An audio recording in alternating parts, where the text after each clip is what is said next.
associação livre, alguns pensamentos que me ocorreram hoje durante a escolha desse tema, né, assim, que eu acabei te chamando para conversar, né, sobre gênero, sexualidade, psicose, mas muito também com um enfoque maior na questão do feminino.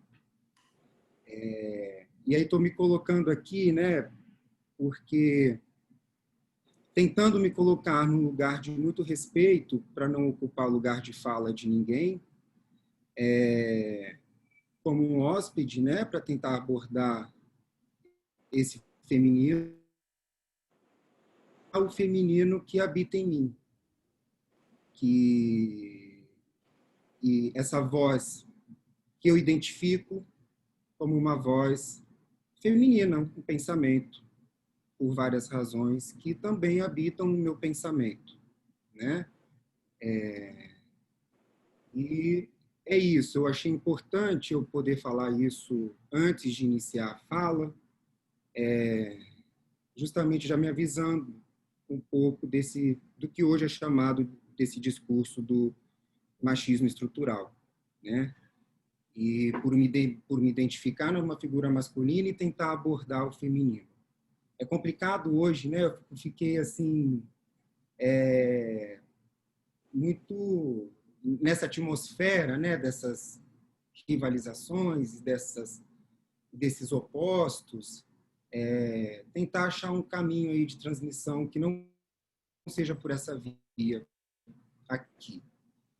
E aí eu convidei Tereza, porque, enfim, Tereza, eu não sabia quem era Tereza até conhecê-la pessoalmente. Acho que a Tereza não sabia disso, estou falando aqui mesmo. Eu te ouvi.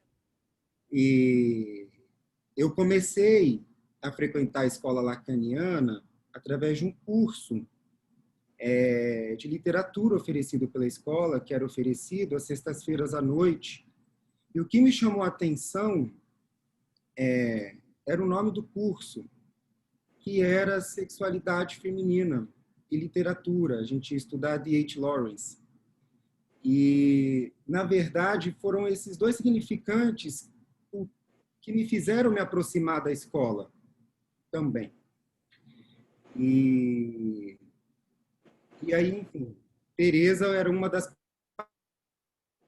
participantes, com a família que está aqui também, era uma das participantes desse curso de literatura, e Tereza chegou uma vez e perguntou, né, enfim, não sabia quem era Tereza Nazari, esse nome ainda, enfim, e se apresentou como Tereza, tudo, e o que eu estava... Por que a escola lacaniana? E eu acho que eu estou conseguindo, talvez, responder um pouco agora, depois de um ano e pouco. E é isso. Então, é um grande prazer poder conversar com a Tereza aqui nesse espaço. E uma gratidão mesmo. Obrigado por ter aceitado o convite. Eu que agradeço o seu convite, fiquei surpresa, né? Fiquei me perguntando assim, bom, mas o que exatamente nesse espaço eu posso falar sobre a questão do feminino? A gente tinha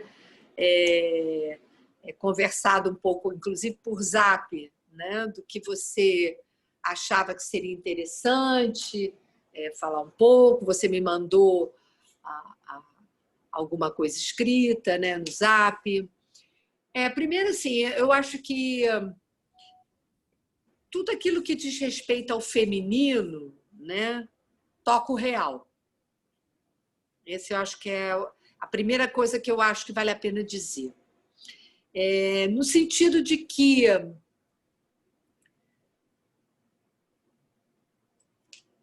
não é a diferença anatômica que responde de fato, isso a gente já sabe, mas acho que sempre é importante sublinhar, não é a diferença anatômica que fala da questão do feminino. Então, a feminilidade não diz respeito, certamente, aos atributos, né, imaginários simbólicos que possam vestir esse real, né, do corpo de alguém. Não é à toa que hoje a questão dos gêneros, essa discussão é uma discussão muito, muito importante, né? É uma discussão política também, porque permite que um bom segmento de sujeitos possa sair de uma zona de sombra à qual eles estavam condenados, por N razões. Mas talvez a mais importante, eu não vou falar nem dessa palavra que já ficou banalizada, que é a questão do preconceito, né, do machismo e tudo mais, mas da dificuldade das pessoas, eu prefiro dizer assim, da dificuldade das pessoas se defrontarem com a questão do real. Eu acho que o problema maior, e que justamente a anatomia não dá conta, né, é que, a partir dos discursos, o sujeito pode ou não frequentar um lugar do feminino, e, mais do que isso, ele pode, efetivamente, ter um discurso que vai na contramão daquilo que a sua anatomia lhe impõe. Veja bem, eu estou falando de duas coisas diferentes. A questão do feminino, para Freud, era uma questão que, de certo modo, estava adstrita à anatomia. É Lacan quem introduz um terremoto nesse problema, porque eu acho que esse é um grande problema para a humanidade, sempre foi. O que é uma mulher? Que a gente pode colocar como a questão, o livro do Serge André, O que quer uma mulher, mas, na verdade, antes de tudo, é a gente poder pensar que a problemática do feminino ultrapassa a questão, que eu diria até que é mais fácil de lidar, que é a anatomia. A anatomia, ela em si, ela se coloca de forma binária, né? Na melhor das hipóteses, porque existem outras situações que complicam, digamos assim, a binariedade anatômica. Estou falando do hermafroditismo e tudo mais. Mas o que é complexo é o fato de haver sujeito, é o fato de haver inconsciente, é o fato de haver discursos, de haverem os discursos.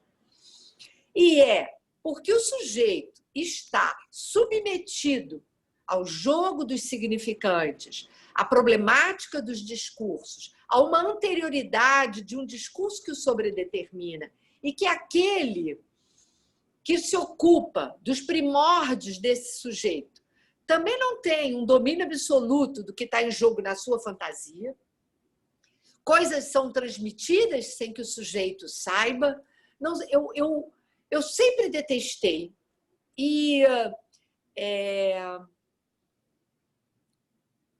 como psicanalista, mas também como mãe, eu sempre detestei essa coisa de colocarem, tentarem formatar e dizer, bom, a responsabilidade é de uma mãe fálica, é de um pai fraco. Eu acho que tem toda uma conjuntura discursiva que propicia, muitas vezes, né, esse ou aquela vicissitude que leva com que o sujeito faça um posicionamento discursivo que, de certo modo, contraria ao que a cultura, durante pelo menos esses 2 milênios de existência, se a gente considerar a cultura a partir da existência do cristianismo, a gente também teria que levar em conta essa anterioridade, eu quero falar um pouco sobre isso também, mas a partir do cristianismo, né, eu quero marcar bem isso, a gente vê uma perseguição, uma não aceitação, uma injúria sobre esses que contrariam, por seus posicionamentos discursivos, aquilo que socialmente, pelo menos até o século XX, era aceito, né? Ou formalmente aceito. É claro que, desde que o mundo é mundo, desde que existem discursos, e os gregos, infelizmente, a gente perdeu muito da cultura grega, o que nos chegou da cultura grega foi realmente fragmentos, né? Eles tinham, em relação à questão dos posicionamentos de gênero, muito mais facilidade de lidar, né, com essa questão. É curioso, porque eles não tocavam nessa palavra, não havia essa palavra gênero, né? Mas havia, na polis, toda a coisa da iniciação sexual, no caso, né, dos meninos, uma anterioridade em relação àquilo que hoje, por exemplo, ainda é tomado de forma muito preconceituosa. Então, não era um problema, não estou falando só daquilo que está em jogo na educação dos efebos, não é só disso que eu estou falando. Eu estou falando na facilidade de se lidar, né, com as escolhas eróticas dos sujeitos daquela época. A gente tem alguns fragmentos que mostram que isso era mais tolerável, né? Uhum. E mesmo hoje, a gente, sem dúvida nenhuma, nós fizemos grandes avanços. Mesmo assim, há ainda muito preconceito, inclusive dentro do ambiente psicanalítico, dentro da comunidade analítica. Há muito preconceito. A boca pequena, as pessoas sempre falam como se fosse um certo estranhamento em algumas situações. Eu não vou ficar aqui, não é o caso, citando exemplo, mas assim, de dificuldade que um psicanalista possa ser homossexual e, mais ainda, se houver um psicanalista transexual, e já existe, que eu sei que existe. Então, isso é ainda tomado de forma assim, como uma coisa muito estranha. E eu sempre me pergunto por que o falante complica aquilo que poderia ser tratado com mais simplicidade. Eu não vou falar de naturalidade, eu vou falar de simplicidade. Né? Porque, na verdade, nós não somos seres naturais. Então, não existe uma sexualidade natural. Eu acho que a sexualidade ela é sempre bastante complexa. Porém, a gente pode simplificar o modo de lidar com essas questões. Então, voltando para a questão, você me interrompa quando você quiser, não tem problema nenhum. Tá? Eu não vou perder o fio da meada. Então, você Tereza, pode interromper quando você quiser. Pensando... Mas eu gostaria de terminar esse... Fala, pode falar. Fiquei pensando porque você trouxe a questão que é ser uma mulher.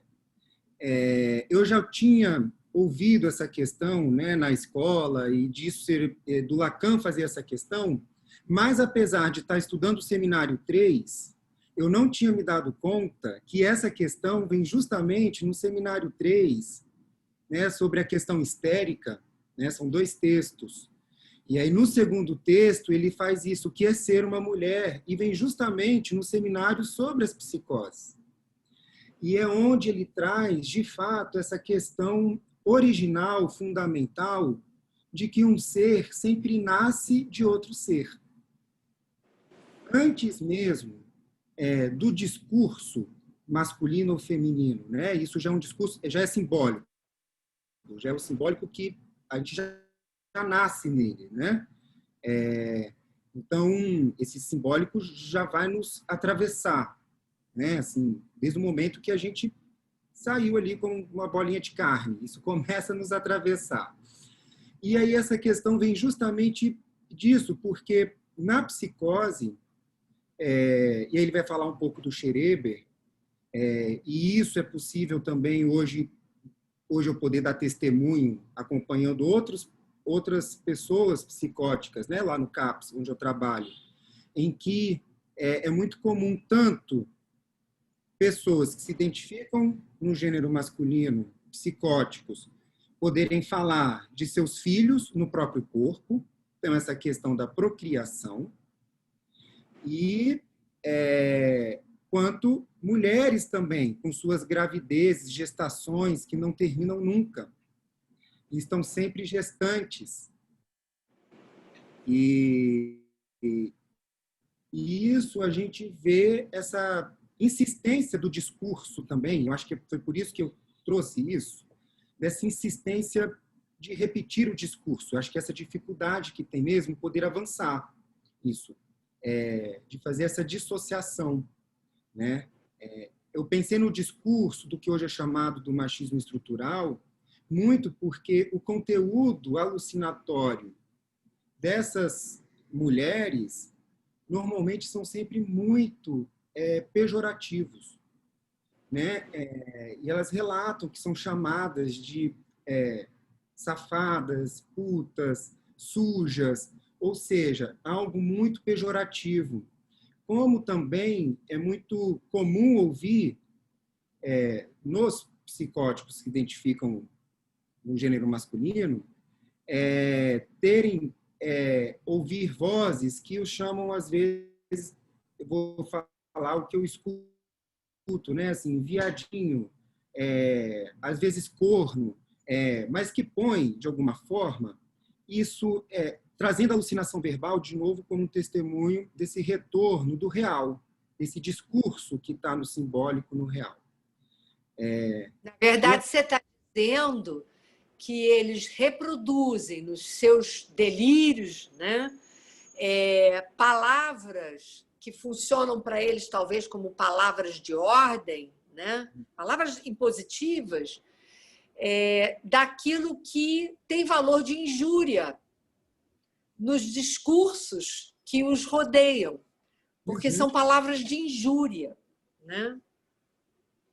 Eu gosto muito do livro do Eribon, A Questão Gay, mas tem um outro livro dele que acabou de sair, mas infelizmente eu não estou com o livro aqui, eu não estou com o nome do livro, mas é um livro que fala sobre Reims.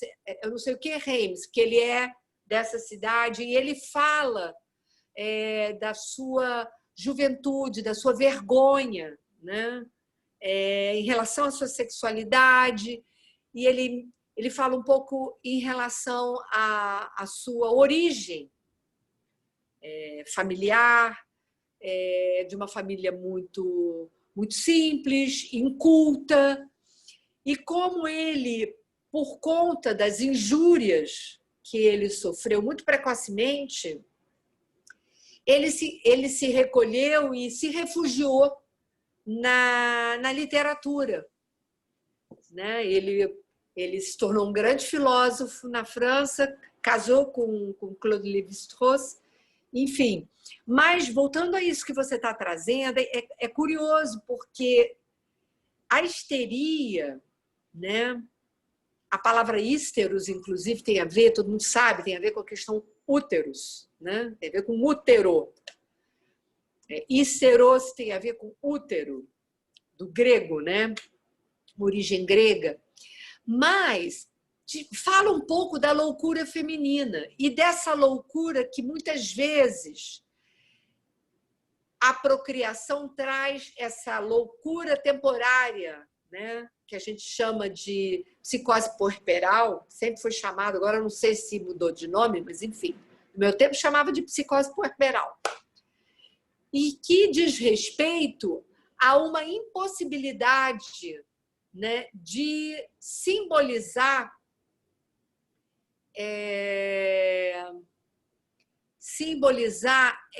esse mistério da procriação, a problemática, né, das mudanças corporais numa mulher, a perda desse objeto, porque há uma certa... Todo mundo fala da plenitude da mulher gestante e no pós-parto, né, no puerpério, o sentimento de esvaziamento, né, o luto que é preciso ser feito e que às vezes o sujeito não consegue. Enfim. É muito comum ouvir a expressão parto quebrado. Meu parto quebrou. É muito comum falar numa linguagem leiga, né? Dessas pessoas que passaram por essas psicoses puerperais. Meu parto quebrou o parto, doutora. Isso a gente escuta muito, de algo ali que, de fato, quebrou, esvaziou, né? Ficou, de fato, ali algo que ela não consegue, que a pessoa não consegue simbolizar. Mas também, Tereza, ontem, na sua apresentação, você falou uma coisa. Como eu sabia que ia ter esse tempo aqui com você, eu resolvi trazer para cá hoje a pergunta. Porque na hora que você falou assim,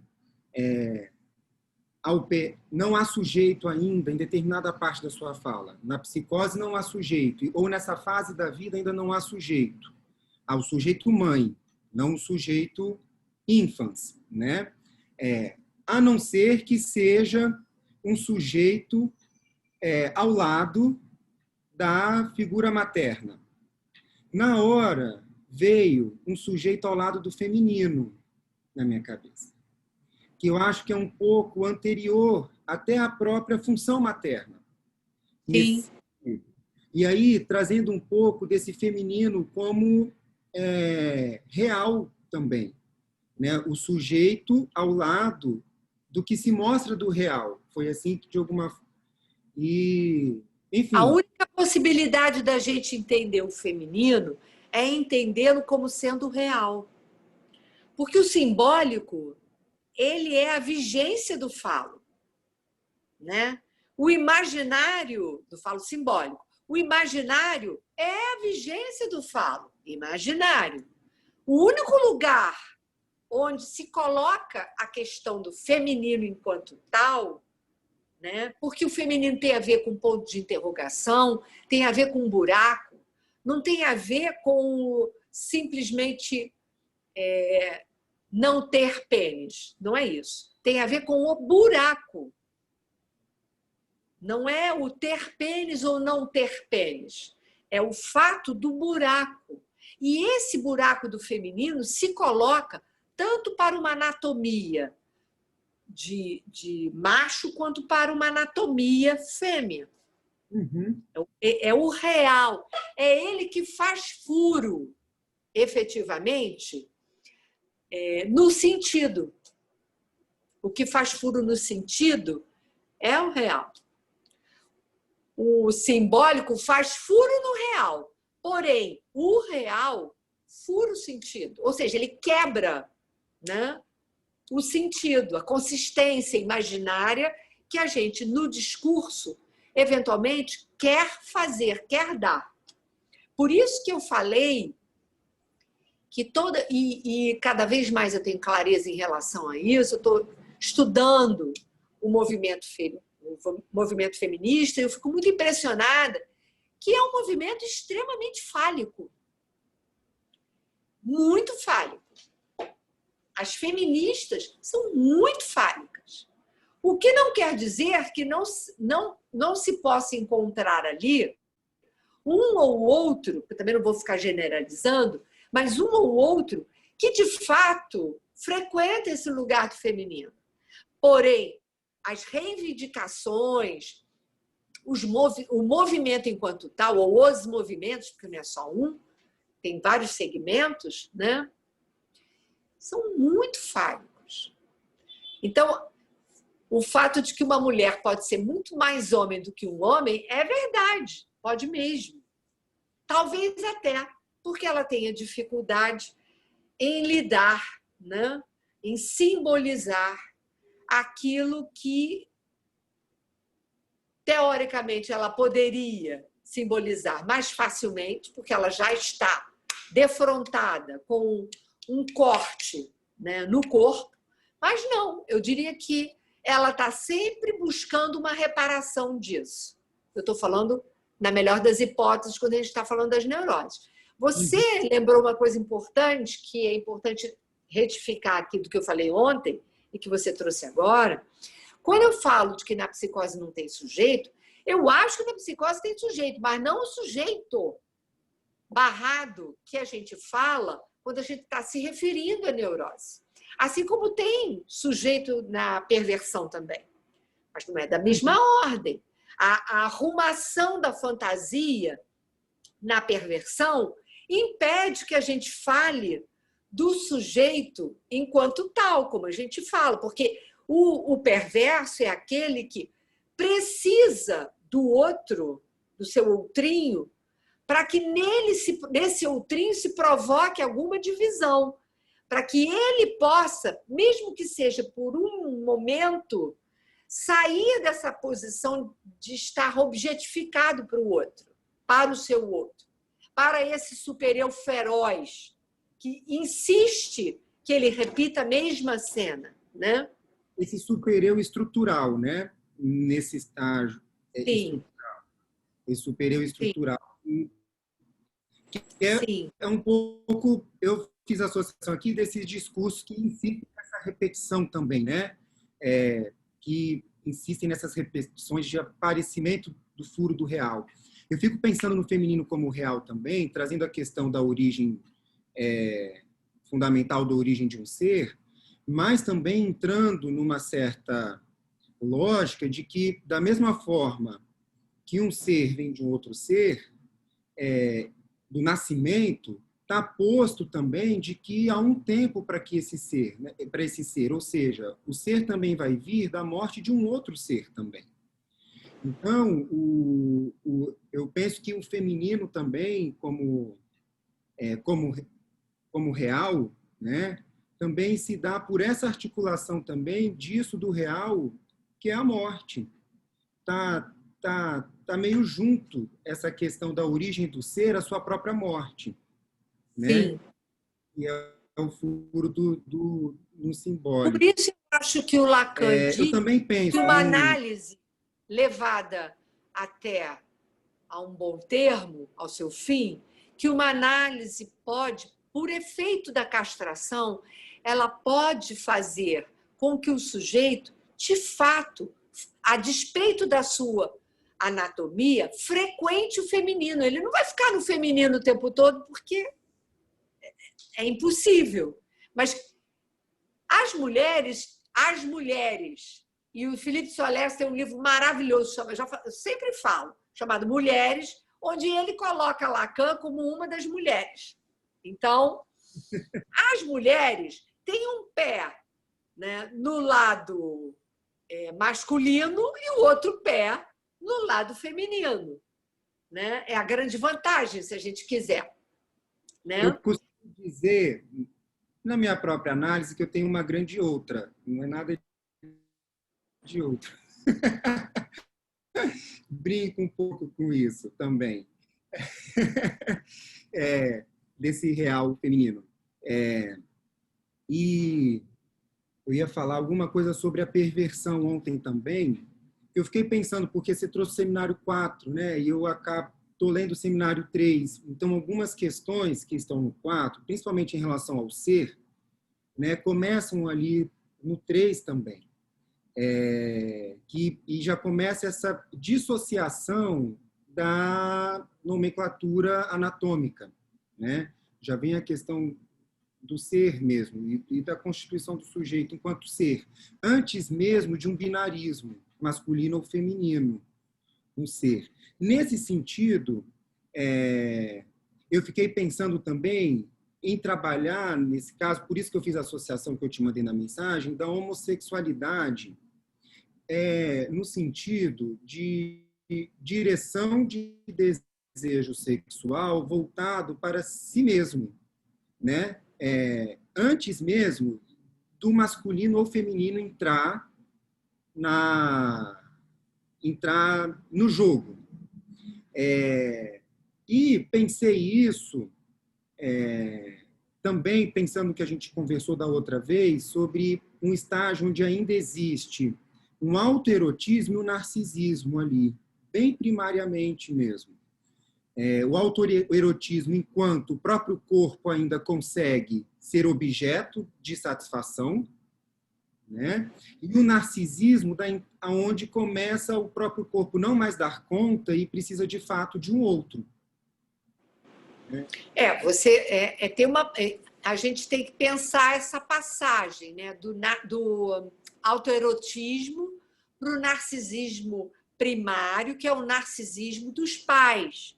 Por isso que eu estou falando que a escolha, em termos de gênero, está, de certo modo, adstrita ao narcisismo dos pais. Não o que eles declaram, mas aquilo que eles fantasiam sobre essa criança. O problema não é o que eles declaram. Muitas vezes, aquilo que o sujeito declara vai na contramão daquilo que ele fantasia. Então, sem ele se dar conta, e a gente sabe disso muito bem, e isso é o inconsciente, o sujeito... É a mesma lógica da histérica, que com uma mão ela tira a roupa, com a outra ela se cobre. É isso mesmo. Né? E não é à toa que a histeria está na origem, né, discursiva. O primeiro discurso é o discurso histérico, que tem a ver com o desejo de saber, né? O querer saber, que a criança frequenta. O primeiro discurso que o sujeito habita é o discurso histérico. Digamos assim, o discurso da partida. De querer saber. Né? Porque quer saber. E tem que interrogar algum lugar. Interroga o outro. Mas quem é esse outro? Né? Esse outro é o primórdio do desejo desse sujeito. Foi o que eu disse ontem. Uhum. E a única coisa que ele pode fazer aí, para ele vir a ser, é se deixar ser desejo de desejo. Né? É a única possibilidade. Não há aí esse desejo nascente, ele já nasce comprometido com o desejo do outro. Uhum. Ele não tem autonomia, não existe autonomia quando a gente está falando do sujeito. Não é mesmo? Só existe autonomia quando você está falando do autoerotismo. Entrou no narcisismo, acabou a autonomia. Essa noção de autonomia, o Lacan, no início do Seminário 3, ele já critica diretamente.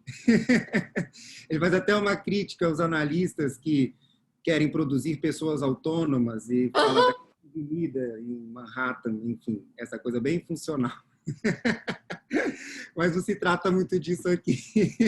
Sustentar Mas a questão que você colocou, porque eu acho que ela é muito importante.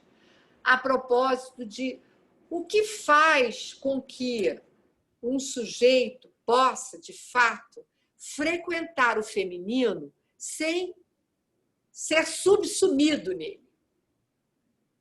Essa é uma questão, porque você estava falando das psicoses. E, de fato, a psicose é o real a céu aberto, a gente sabe disso. Mas o que significa real a céu aberto? Inconsciente a céu aberto, desculpa. O que isso quer dizer?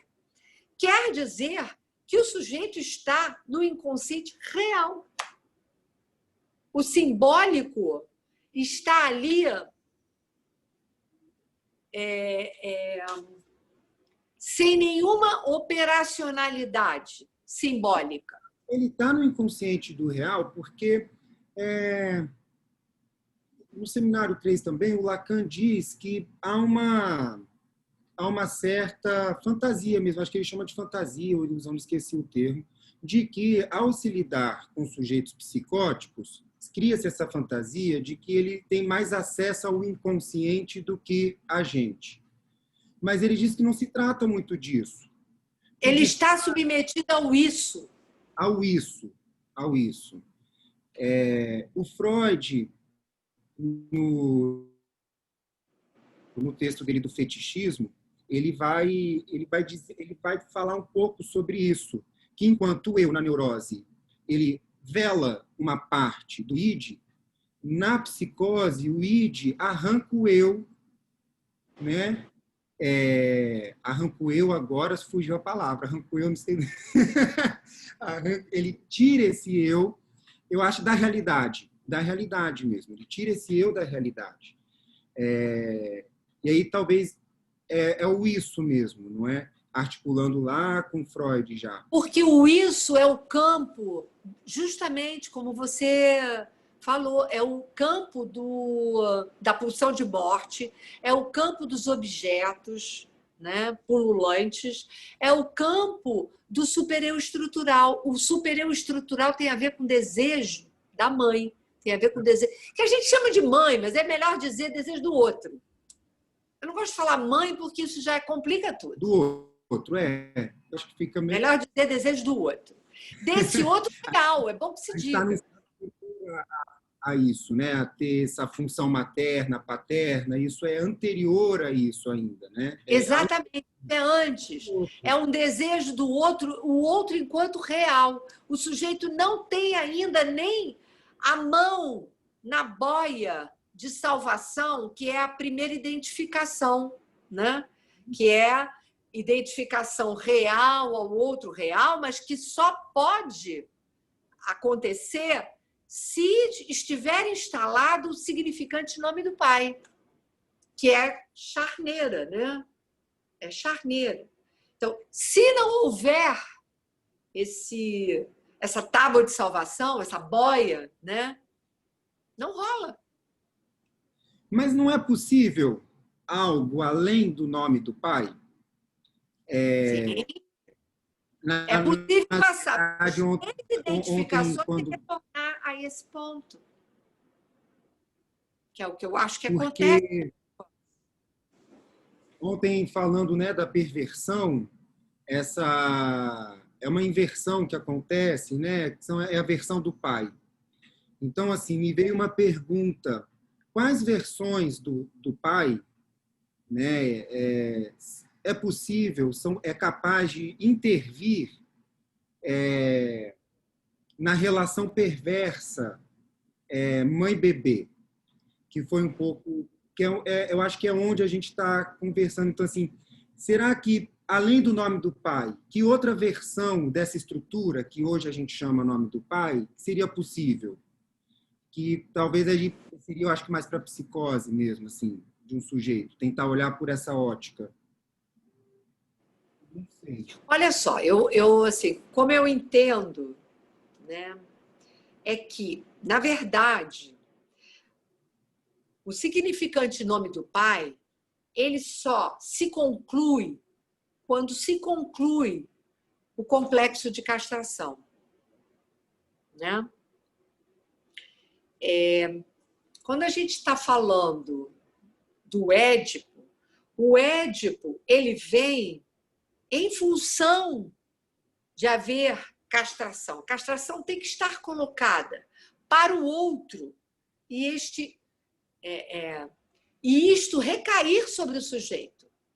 Só há castração para o sujeito porque a mãe foi privada, né, do seu objeto de gozo, que a criança lida mal, mas ela lida com isso. ela se sente frustrada em relação a isso, mas a castração é a operação que vem nomear isso.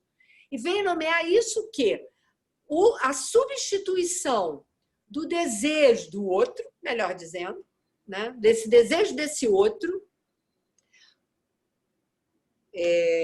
instaurando nesse lugar, né, esse enigma. E é porque há esse enigma que o sujeito pode dar esse outro passo, que é o passo do Édipo, né? Voltando àquilo que eu estava falando, se você tem...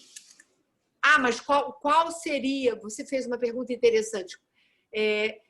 Quais seriam... eu não entendi bem. Os valores do nome do pai? As versões dos pais. As versões do pai. As versões do pai são RSI, a gente sabe, né? As versões que Lacan nos dá, né, são RSI, que faz sintoma. O que é o sintoma? O sintoma é essa referência à lei do pai. Não é a figura do pai, é a palavra do pai, que tem efetividade para a mãe e, consequentemente, para a criança. Mas e daí? Como é que isso se coloca? Isso só é possível, né? É complicado da gente tentar esquematizar isso, porque... Mas eu entendo como talvez a gente possa não responder, mas começar a trabalhar essa questão. O problema não se coloca do lado de um pai frágil ou de uma mãe extremamente fálica ou extremamente abusiva, né? É toda uma conjuntura que responde, né, pela operacionalidade ou não da função paterna. Eu acho que a gente, mesmo Lacan, e no seminário 4 e 5, ele coloca as coisas de uma maneira ainda muito... Vocês vão me perdoar isso que eu vou falar, mas é o que eu acho. Muito distante, vamos falar elegantemente, distante da realidade que nós temos hoje. Distante. Acho que o Lacan, hoje, teria dificuldade de argumentar aquilo que ele teorizou lindamente, é fato, mas os argumentos que justificam o que ele teorizou, a propósito do RSI, a propósito da contingência que ele coloca nas fórmulas quânticas de se estar deste lado do outro ou habitar os dois, eu acho que justamente a contingência da nossa contemporaneidade é muito distinta daquilo que ele viveu, né? Então, daí eu acho que é o compromisso que os analistas têm de sair do seu conforto absolutamente preconceituoso, né? De tentar escutar e quiçá, aventar alguma hipótese.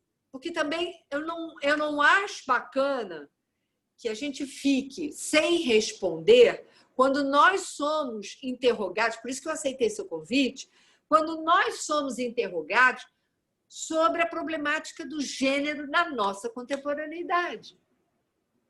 No tempo de Lacan, existia 2 gêneros. 2 gêneros. Mesmo para o senhor Lacan, mesmo para o psicanalista Lacan. Se vocês lerem a obra do Lacan, o modo como ele trata a questão da homossexualidade e tudo mais, ainda, sinto muito se eu vou contrariar algumas pessoas, mas eu acho isso. Basta ler, né? No próprio texto vou deixar isso claro, que eu acho importante, no próprio texto que eu usei para poder divulgar sobre a trama simbólica, tem uma parte que eu coloquei entre parênteses. Ali, o Lacan, eu suprimi essa parte, me autorizei a isso, porque ele fala desse binarismo ali, nessa parte. E eu achei mais interessante hoje, para sustentar o conjunto do parágrafo, justamente talvez por isso... Você ficou com pudor. Não sei, eu acho que é porque hoje eu quis, de alguma forma, trazer Você não quis esses questionar Lacan. acidentes biográficos, como fala, e nesse eu quis mesmo, sobre feminino e masculino, estou questionando, na verdade. Mas disso, dessas pessoas que hoje negam, né, isso, de que se identificam num gênero não binário e que estão além desse discurso e dessa nomeação. Né? Mas eu devo te confessar que eu, por exemplo, sou ignorante nessa questão. É uma coisa que eu tenho começado a ler, mas eu sou ignorante. Eu tenho muitas dúvidas, né? Sobre... Eu não me sinto nem muito em condições de aprofundar uma discussão sobre a problemática dos gêneros, porque o que eu consigo dizer é isso, que é uma questão que por intuição, eu preciso estudar mais para poder dizer isso com mais propriedade. A minha intuição me diz que tem a ver com a questão discursiva, tem a ver com a questão do desejo do outro, tem a ver com a falta de operacionalidade da função paterna, entende? E não estou dizendo com isso que há algo de errado. Não é isso. O que eu estou dizendo é que há alguma coisa aí, como você mesmo apontou, em relação à função paterna, né, que problematiza para um dado sujeito, né, aquilo que para um outro é uma obviedade. Por exemplo, quando a gente está falando dos transexuais, do sujeito não se reconhecer naquela anatomia. Pois é, mas até um pouco mais sobre esse tema, assim, Tereza, um diálogo mesmo, assim, sobre o não binário. Mesmo os transexuais, eles estão numa lógica masculina e feminina. Né? Eles estão numa lógica masculina e feminina porque há uma redesignação de sexo, mais ainda nesse discurso. O não binário é algo que, de fato, rompe com qualquer estereótipo, com qualquer fenótipo, com qualquer estereótipo. Ele rompe. Eu acho que hoje o contemporâneo permite, penso, né, que o contemporâneo hoje permite esse ser mesmo que rompe com os seus atributos da realidade. E eu penso, uma das hipóteses, né, assim, pensando aqui com vocês, é justamente a plataforma virtual como suporte para isso, como possibilidade para isso, né? O Black Mirror, que é uma série do Netflix que faz alguns questionamentos sobre isso, né? Em alguns dos episódios, ele traz muito... Tem um episódio que ele mostra um tempo onde as pessoas se relacionam através de um capacete, né, de videogame, de realidade virtual. E aí, nesse jogo, eles conseguem assumir o estereótipo que for, normalmente a maioria andrógena. Um avatar. Um avatar, isso mesmo. Então, assim, eu penso que é um desafio mesmo para a psicanálise avançar nisso. Né?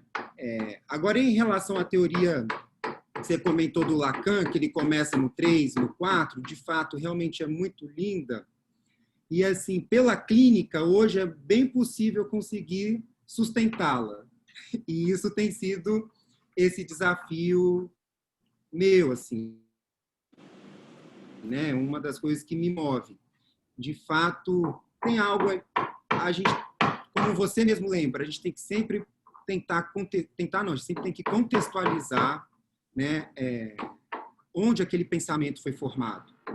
Então, assim, onde e quando, né, em que recorte aquele pensamento foi formado. Mas hoje, eu acho que numa clínica mais... Tá uma barulheira que está cortando...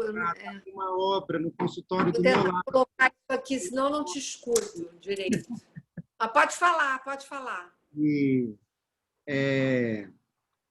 pensando que hoje, a posição hoje, pelo menos dessa psiquiatria que eu falo, dessa psiquiatria reformada, né, tentando de fato levar para a prática a filosofia de Foucault, né, o que Foucault trouxe como pensamento, tem uma insistência em fazer desse pensamento uma prática.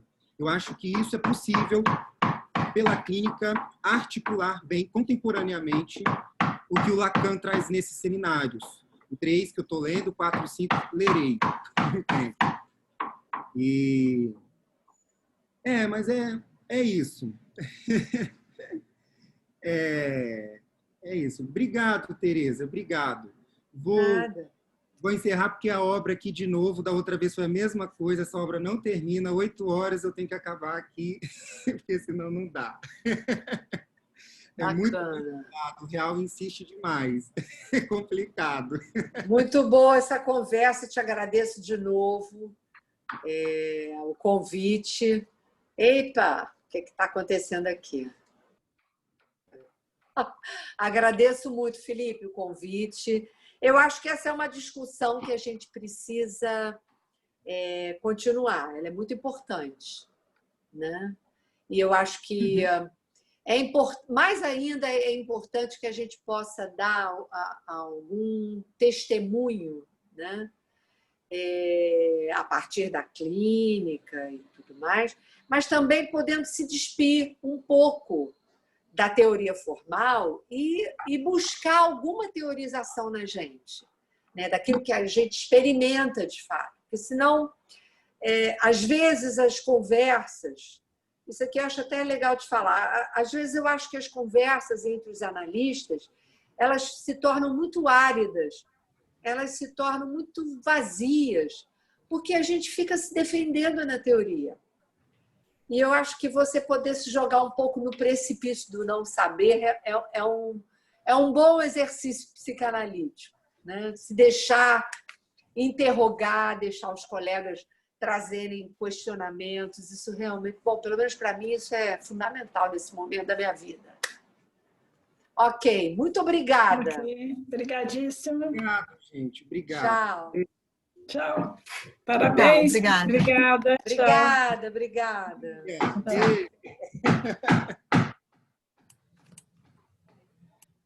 Tchau.